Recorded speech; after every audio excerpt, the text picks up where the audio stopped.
হ্যাঁ অজু করতেছেন। হ্যাঁ। আল্লাহু আকবার।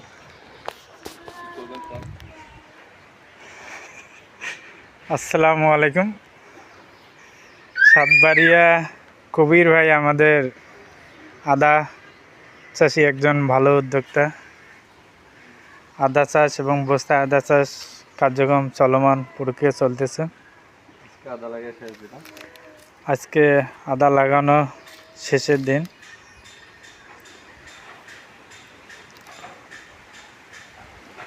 কবির ভাই অনেক পরিশ্রম করতেছে, অনেক টাকা ইনভেস্ট করতেছে।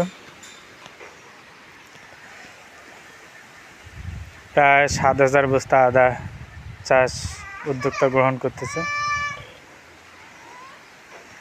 শুভপুর ইউনিয়ন কাদুর ব্লকে সাতবাড়িয়া গ্রামে আদর্শ একজন চাষি।